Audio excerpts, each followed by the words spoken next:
Good afternoon. I'm here with Jessica Hembree, candidate for Shawnee Mission School Board. On behalf of the Johnson County Public Policy Council, thank you, Jessica, for being here today. Of course. The Johnson County Public Policy Council is made up of 10 chambers of commerce in Johnson County. Our goal is to provide information about public policy issues impacting area businesses. Are you ready to get started? I am. So, as a candidate, what are your top 3 policy issues? I have been talking to a lot of voters all around the Shawnee Mission School District, and my 3 priorities really stem from the conversations I've had with voters and with parents and with teachers in the district. My first most important priority is making sure that we are doing everything we can to support classroom teachers. In terms of what actually impacts educational outcomes for kids, there's 2 really critical things. The first is that they are coming to school ready to learn, and the second is the kind of relationship they have with their teachers. So I think it's important that we prioritize that relationship with parents. My second priority, unsurprisingly, is also making sure that kids do have what they need to be coming to school ready to learn. So that means thinking about social and emotional learning and mental well-being in our schools. And then my third priority is embracing all of the diversity inside of our community. Our Shawnee Mission School District has been diversifying quite a bit in the last 20 years. I think that is a real strength. I think that makes educational outcomes better for my kids and for every kid in this district. We just have to be ready as a community to embrace that change and make sure that we serve every single kid to the best of our ability every single day. The Kansas Supreme Court recently ruled the current school funding formula is both equitable and adequate. However, the court retained jurisdiction over the case to assure that funding is maintained. Briefly, what are your thoughts on the new formula and the additional dollars that have been added to the K-12 school funding? I think the changes that we've made to the school funding formula are really positive in terms of making progress. Historically, funding for public schools has grown by 1/3 in the last 5 years in the state of Kansas, and that on a per pupil level has actually put us in the bottom half of states in the United States. And not having the funding that we need as a district really hurts our ability to do a bunch of critical things.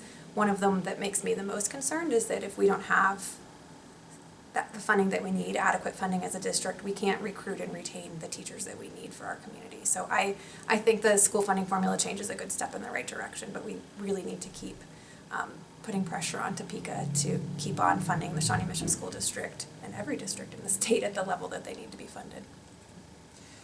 And with that recent Supreme Court ruling that the new funding formula and related funding are constitutional, it's likely the legislature will look closely at accountability measures for student performance. Can you describe the accountability measures you support and believe are reflective of student achievement? Yeah, for me, one of the big priorities in our schools is acknowledging that for students to be successful, they need more than just the ability to pass a test. But academic achievement is a much more holistic concept for me than just can you pass a MAP test or a DIBELS test. So I think we need to be making sure that our schools are looking at a whole host of outcomes related to kids, not just academic achievement, not just tests, but also things like growth. Student growth from year to year is one of our best ways to gauge the effectiveness of teachers. We need to have that information. I also have such a strong passion around the diversity of our community, and our teaching staff right now does not in any way reflect the diversity of our population in Shawnee Mission. So I think that's one of those process measures we should be looking at as a district is, do we have an increasingly diverse teaching staff that mirrors the diversity of our population? Kansas is experiencing all-time low unemployment rates, and employers are struggling to find qualified workers, especially in technical and skilled trades. How do you see the Shawnee Mission School District helping to meet our business community's future workforce needs through technical education and training? Well, I'm a small business owner myself, so I have a real heart and acknowledgement that the strength of this community depends on the strength of its workforce, and the strength of our workforce is very, very closely tied to the strength of our public education system. So I think it's really important that we address one of the current strategic plan goals in Shawnee Mission School District is making sure that kids are college and career ready. And I think it's important to notice that we've said college and career ready, not college or career ready. To me, it's really important that our district offers those as opportunities to kids, and we have to be really careful that they don't become a one or the other, where I'm a freshman and all of a sudden I've found myself on a track where college is no longer an option for me.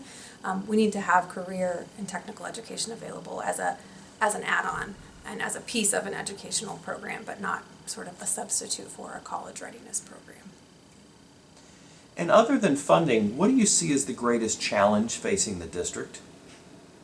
I've talked about diversity already, but I really do think that's one of our biggest struggles. Knowing that there is a gap between students of color and white students in our district, and that gap might be present in other districts in the state of Kansas, but it's particularly pronounced and heightened in the Shawnee Mission School District.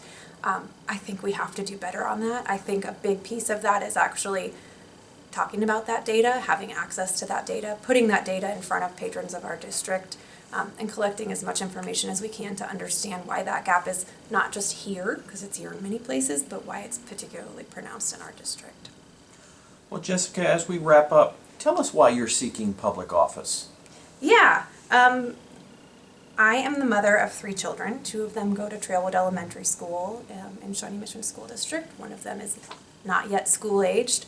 I have a real passion for kids, and I firmly believe that children, they do not get to vote until they turn 18, so they really rely on the adults in their lives to be their voices. I see so much happening in our district around children's health, behavioral health, that I think I can be a really important piece of making those issues better. I've worked for the last 11 years in children's health policy, and a really big chunk of that focused on school-based mental health services, and that's a body of expertise and passion that I have that I think I can bring to the board that's not there right now. Well, thank you for spending some time with us this afternoon, and we wish you the best of luck with the election. Thank you.